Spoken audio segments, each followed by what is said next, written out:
Сайн байцгаана залуусаа нийгмийн нэвтрүүлгийн ээж дугаар та бүхэнд хүрэхэд бэлэн болсон байна. Өнөөдрийн дугаараар Монголын залуучдын холбоо 4-р сарын сэтгэл нийгмийн аяныг өрнүүлж байгаа. Энэ аяны хүрээнд оюутнууд болон өсвөр үеийнхний бэлгийн боловсрол, нөхөн үржих эрүүл мэндийн боловсролыг дээшлүүлэх зорилгоор халдваргүй ирээдүйн мэдлэгийг хэрэглээ болгохын эзэслийг хэрэгжүүлж байгаа. Энэ эзэслийн талаарх мэдээллийг хүргэх гэж байна.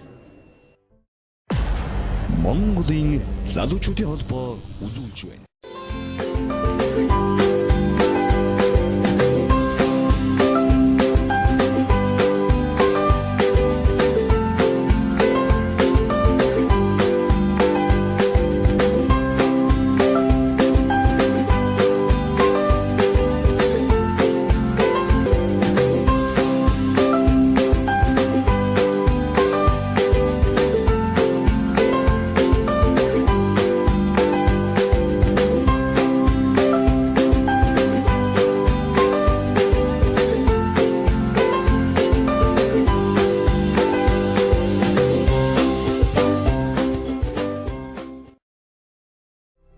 Сайн байцгаана уу? Та бүхэнд энэ өдрийн мэнд хүргье.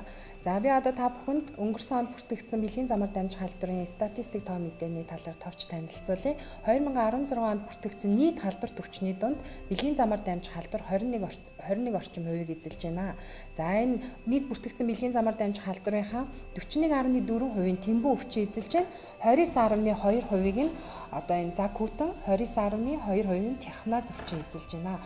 За энэ бүртгэгдсэн тохиолдлуудын насны ангилаар аваад үзэхэд ер нь бол нөхөн үржих насны 15-аас тийм ээ 49 насны орчим хүмүүсийн дунд зонхлон энэ өвчин бүртгэгдэж байна. Түүндээ аваад үзэхэд 15-аас 24 насны залуучуудын дунд 51 орчим хувь нь бүртгэгдсэн байдаг. За өнгөрсөн 2015 оны мөн үетэй харьцуулж үзэхэд 16 онд бол бэлгийн замаар дамжих халдварын өвчлөл бол тохиолдлын тоо буурсан боловч 15-аас 24 насны залуучуудын дунд ойролцоогоор 9% орчмоор өссөн үзүүлэлттэй байна. За энэ Монгол улсын хувьд бол тэмбүү өвчний тархалт бол тогтмол сүүлийн 10 жил өсөж байгаа. За Аз номхон далайн бүсийн орнуудтай харьцуулахад манай Монгол улсын тэмбүү өвчний тархалт 5 дахин өндөр байдаг. Бүртгэгдсэн. За тэгэхээр бид нар энэчээс юу анзаарч байна гэхээр ер нь бол энэ бэлгийн замаар дамжих халдвар бол энэ тархалт Монгол улсад өндөр байна. Тэгэхээр хүн болгон энд хариуцлагатай хандаж урьдчилан сэргийлэх хэрэгтэй байна. Тэгэхээр ганц энэ асуудал нь одоо энэ эрүүл мэндийн салбарын асуудал биш, нийгмийн олон салбарын асуудал энд хөндөгдөж байгаа. За энд хувь хүний хариуцлагын асуудал ч гэсэн яригдчихэдэг.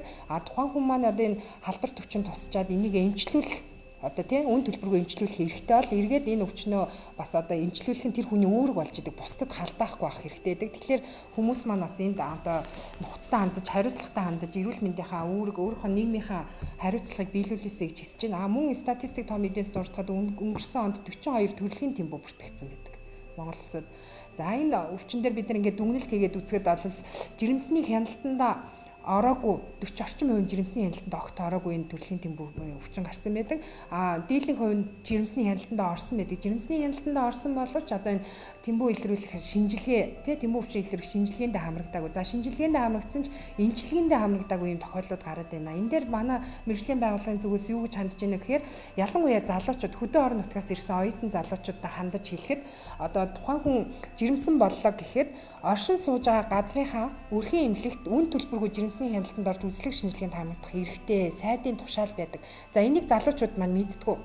Одоо орон нутгийн паспорттай хотойх биш учраас эмнэлгийн тусламж үйлчилгээ авч чадахгүй гэд бодоод идэг. Энэ тийм бишээ. Тэгэхээр та хаана оршин сууж ийн оюутны байр бол оюутны байр түрээсэлж байгаа бол тэр газрынхаа хорооны өрхийн эмнэлэгт жирэмсэн болсон бол хандаад үзлэг шинжилгээнд хамтаад үн төлбөргүй жирэмсний хяналтанд хамрагдах боломжтой гэдэг юм аа.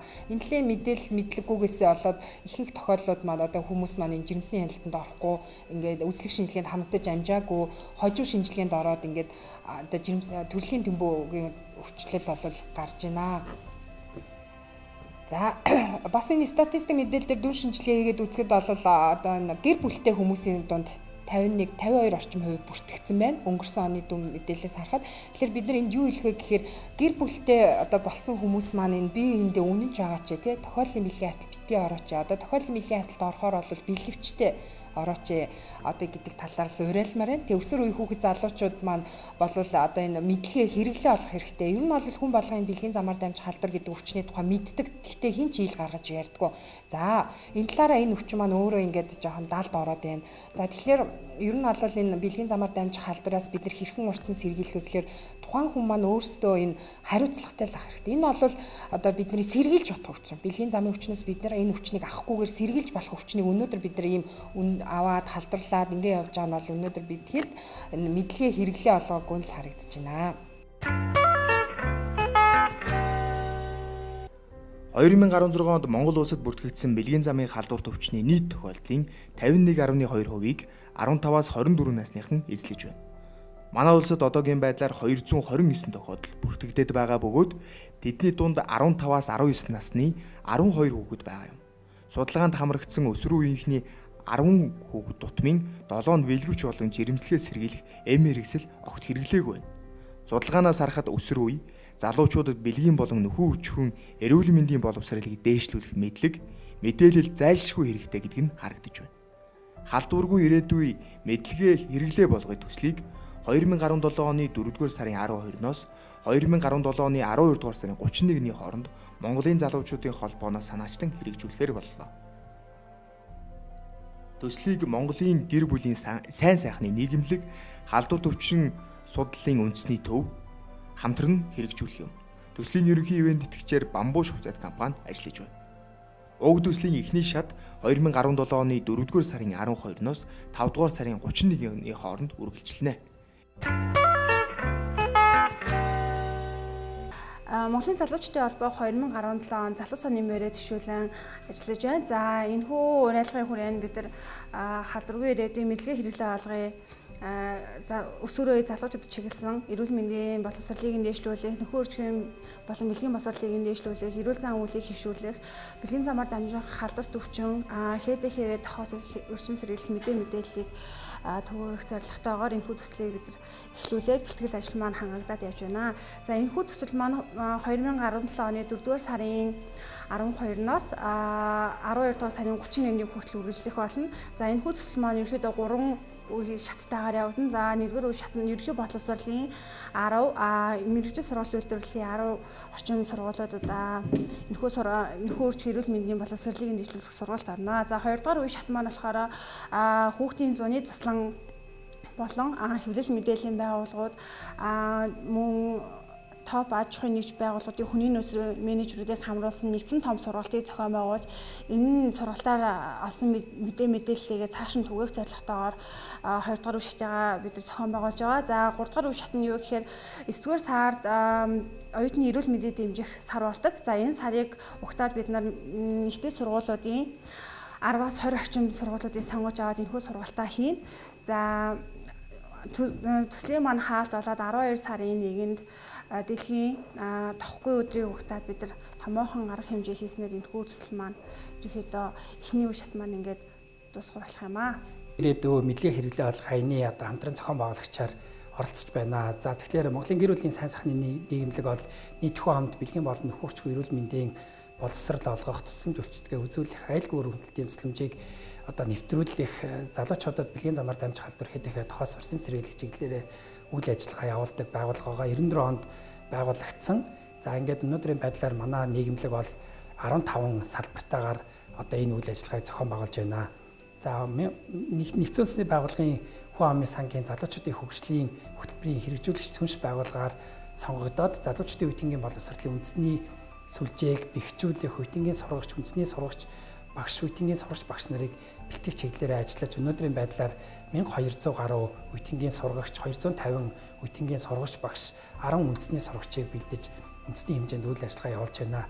За энэ аяны хүрээнд бол манай залуучдын үеийнгийн боловсролын үндэсний сүлжээгээ сургагчаар бэлтгэсэн үндэсний сургагч багш нар одоо гэр бүл төлөвлөлт, өсвөр үеийнхний нөхөрчгүй эрүүл мэнд, за үерхэл нөхөрлөл ба харилцаа, бэлгийн замаар дамжих халдвар ХДХ тохоос урьдчилан сэргийлэх, бэлгэвчийг залуучууд хэрхэн одоо хэрэглэх талаар одоо мэдээллүүдийг энэ аяны хүрээнд өгч, за мөн одоо үйл ажиллагаанд хамрагдаж байгаа залуучуудад одоо ганцаарчсан болон бүлгийн ярилцлагуудыг зохион байгуулах, залуучуудыг одоо сайн дурын зөвлөгөөр шинжилгээнд хамруулах мэдээлэл сурвалж сурталчилгааны материалууд тараах чиглэлээрээ бол хамтарч ажиллаж байгаамаа. Нийслэлийн ерөнхий боловсролын сурагчид мэрэгжил сургалт үйлдвэрлэлийн төвийн оюутнууд бэлгийн болон нөхөн хүчгийн эрүүл мэндийн боловсролыг дээшлүүлэх сургалт, бэлгийн замаар дамжих халдвар, доох, ХДХВ-гийн шинжилгээ хийх, урьдчилан сэргийлэх тухай мэдээлэл зөвлөгөө өгөх сургалт шинжилгээ хийх өдрөлгийг зохион байгуулах юм. Мөн төслийн хүрээнд Монголын залуучуудын холбооны 21 аймгийн төлөөлөх залуусыг манлайлагч, сургагч багшаар бэлтгэх сургалтыг зохион байгуулах бөгөөд тэд орон нутагтаа энэ талаарх мэдээллийг түгээх зорилготой юм. Төслийн дараагийн шат 2017 оны 9-р сарын 1-ээс 2017 оны 12-р сарын 25-ны хооронд үргэлжлэх ба Эхтэйд сургуулийн 1-р курсын оюутнуудад бэлгийн замын халдварт өвчнүүдээс хэрхэн өөрийгөө хамгаалах талаар мэдээллийг өгөх сургалтыг зохион байгуулна. Мөн төслийн хүрээнд эцэг эхчүүд болон олон нийтэд зориулан бэлгийн нөхөн үржихийн эрүүл мэндийн боловсрол, бэлгийн замын халдварт өвчний талаарх мэдээлэл, контент, нэвтрүүлгийн олон нийтийн сүлжээ болон хэвлэл мэдээллийн хэрэгслэр дамжуулан хүргэх юм.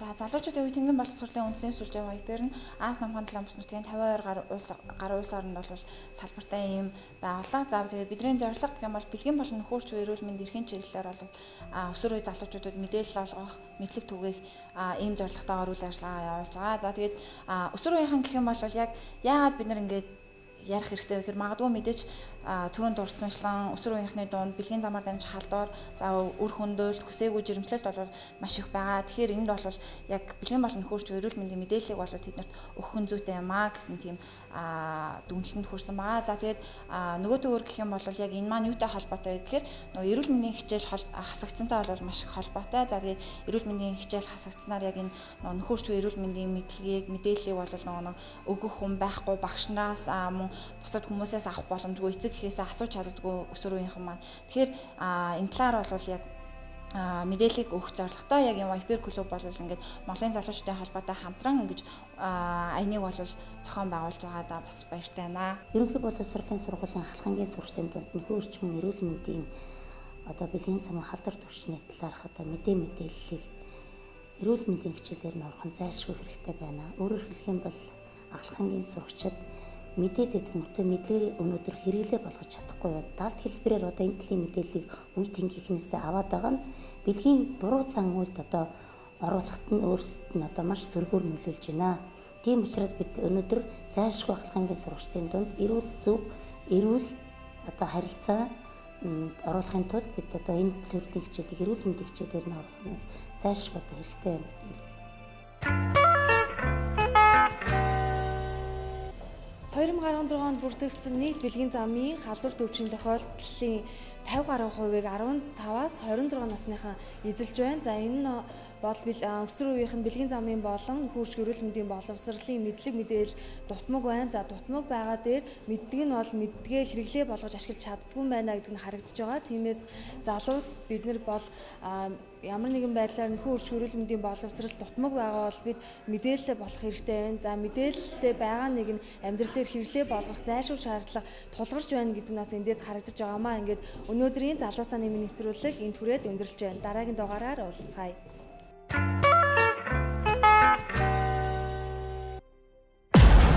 Монголын залуучуудын холбоо үзүүлж байна.